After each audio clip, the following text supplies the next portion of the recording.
All right, we're back. We are on.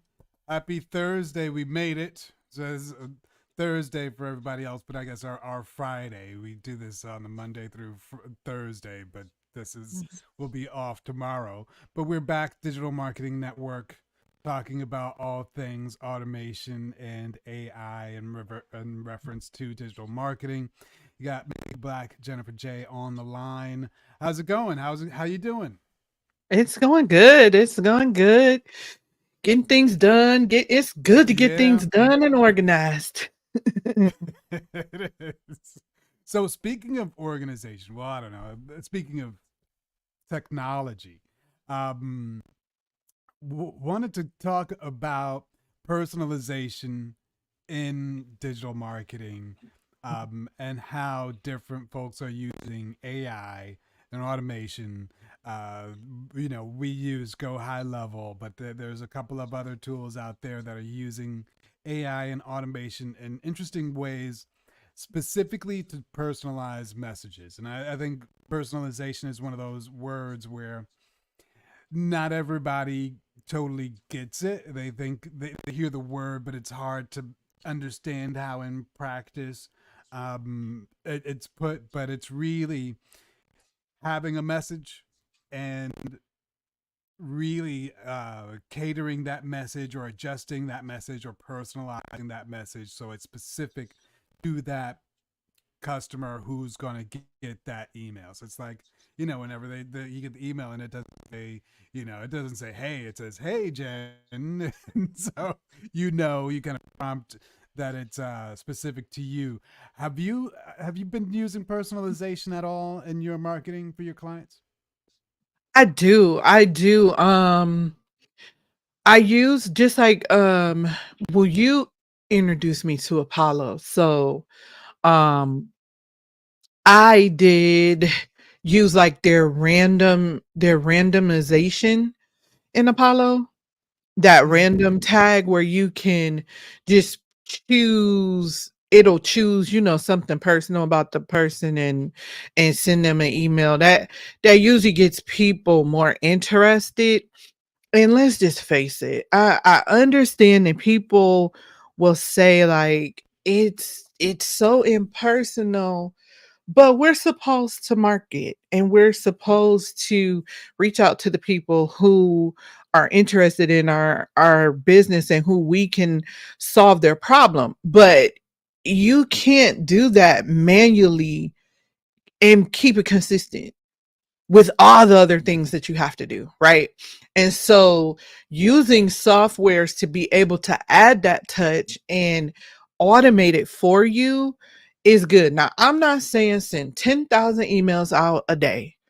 If that's what you want to do, then do it. But it does help to be able to get the message across because we're competing with so many emails in the inbox. It's just so many emails in the inbox, and a lot of them are using templates, right? And so, you get what you ask for. You want templates, people will give you templates. And so people are tired of hearing that. And so now I just look at this stuff just to see like what are they saying? Because I know it's a template. And so it's like, what are you offering me? Is it something I can help? Some people are even offering me SaaS. Dude, I sell Go High Level. Why are you in my inbox trying to sell me Go High Level? So I think it's things like that where like this is automated. So just being aware of what you're using, the personalization you're using, and making sure that you're using systems that will allow you to set those filters properly. So you're reaching people properly. That's a good point. I like the point you made about making sure you're using the right tools that will have the features that you need.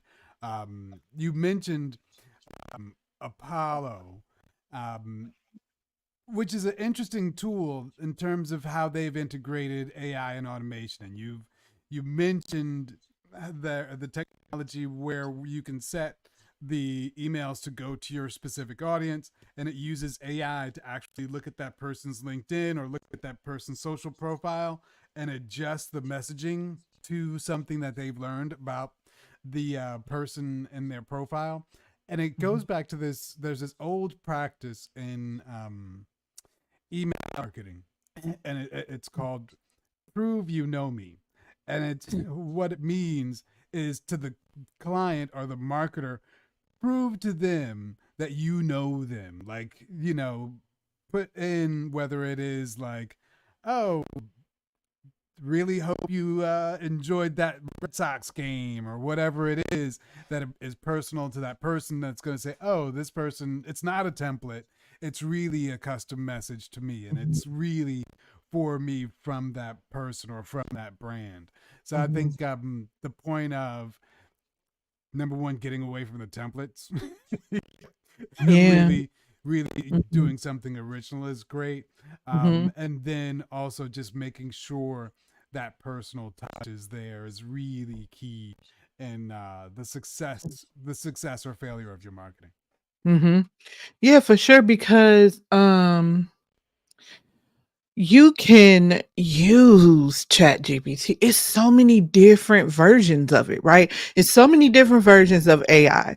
You can use ChatGPT, you can use Claude, you can use Merlin, you can use, oh man, it's another one that I really like that's called EV AI. I haven't really gotten into using it, but you set up your persona in there, and again, you just like you would tell an employee, you have to tell an employee who I am, what I like, what I would say, what I wouldn't say.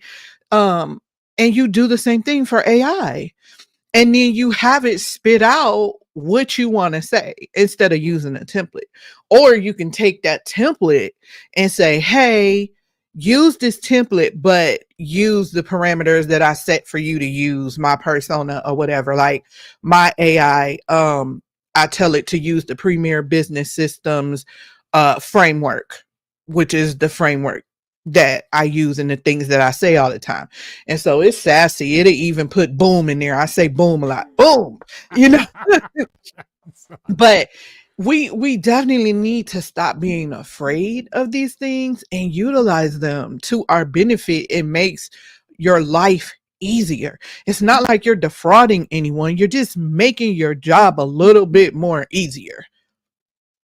I like the whole point of training the AI on your brand voice, like Mhm. specifically, your style, how you're talking and how your audience is used to you talking, but also you mentioned you can use the same framework, like you can establish a framework, but say, but in my voice. So, like sometimes I'll use the AICA framework. Are you familiar with that? The Mhm. attention, Mhm. desire, Interest, interest. desire. Uh-huh.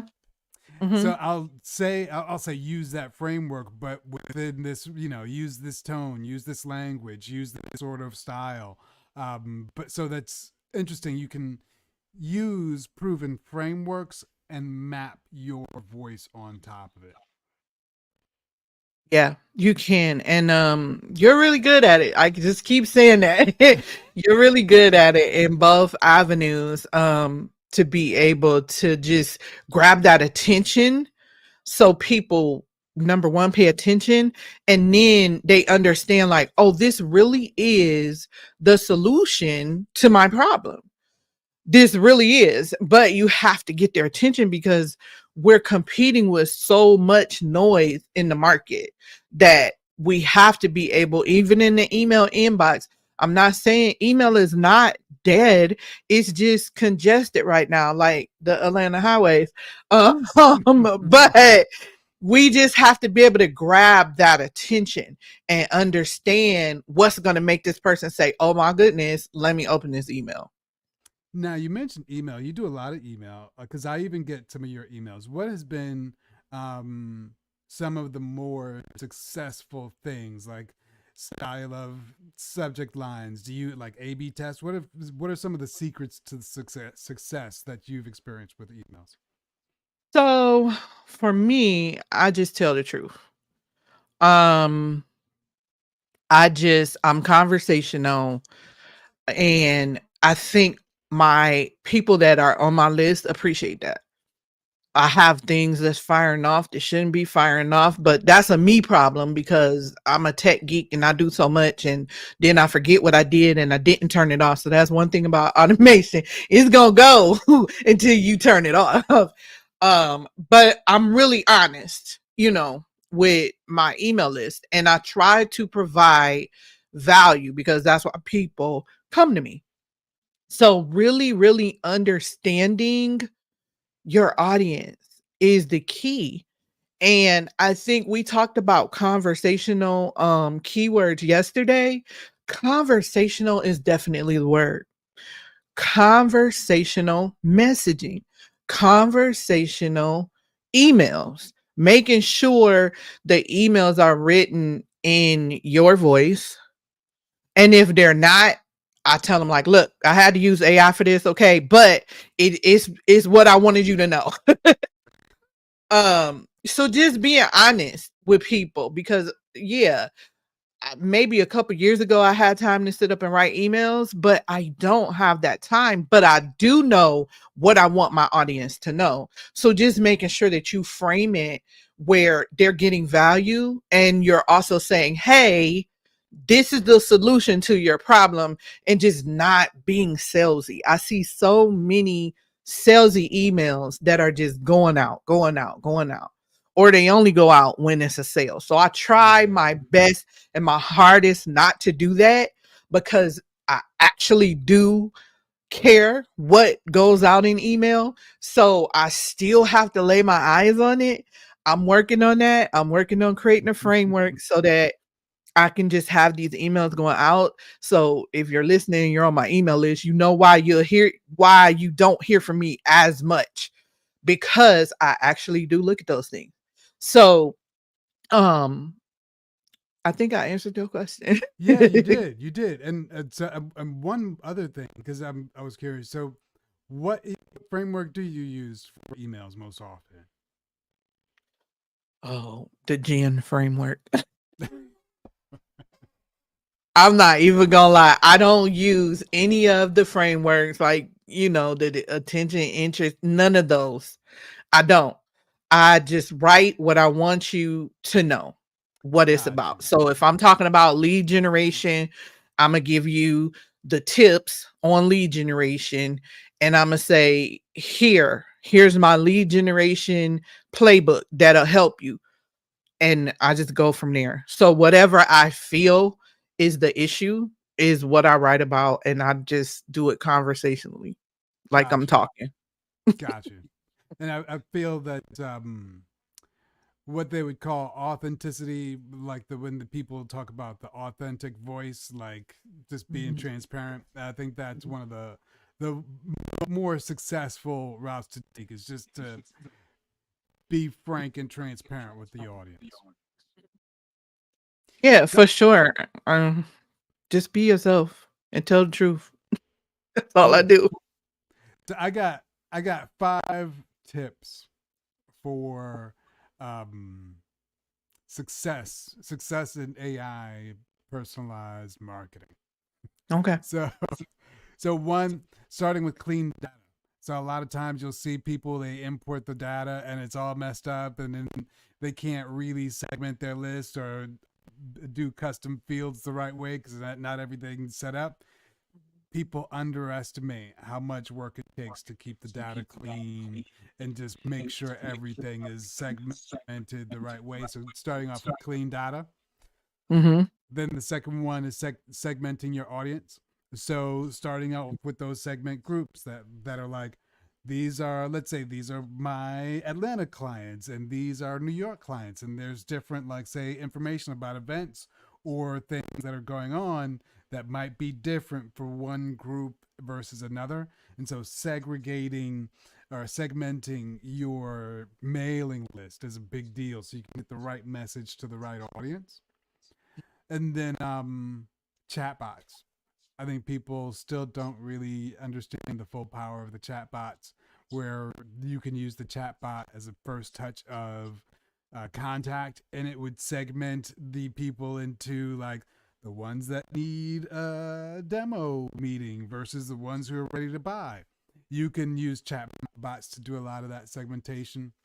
And then my fourth tip is predictive analytics, using the AI with the predictive analytics.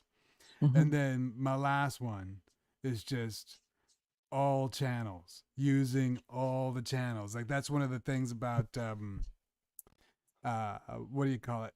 Go High Level that I like so much is that you have that dashboard view, and I can use whether it be SMS marketing tools, email, social, all those things. I think people don't always think about all of the channels and how that goes across channels. So those are my Yeah. tips for the day.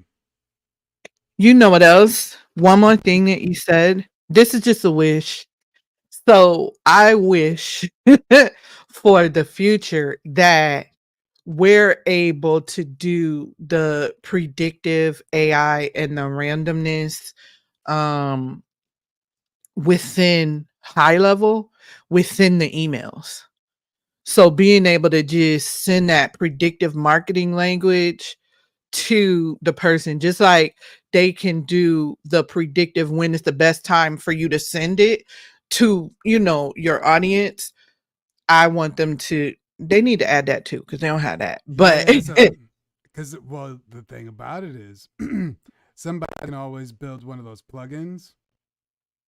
Like in the marketplace, they have plugins that they yes. integrate into. So if you built a Mhm, plugin, mhm. that would be a very valuable plugin. Like if It somebody would were be a to very develop valuable plugin. Hmm. Hmm. Okay. business, little business Okay. idea, Chat Yeah. Yeah. GPT. How do you develop a Go High Level plugin? Mhm.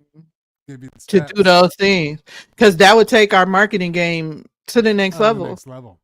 And the other Eh, thing is that I like that wish Go High Level had was how on Apollo when you're surfing LinkedIn, there's a plugin that you can just click the contact and it pushes it mhm, to your CRM and you can segment and all those things right there.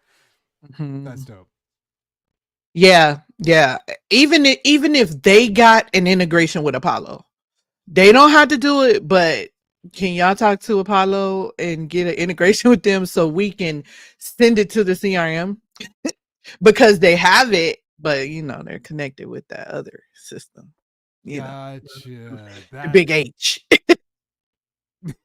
Yeah, Connected to the that big H. well, I guess if you wanted to do a roundabout, you could go from Apollo to the Big H to Go High Level. I know. I know.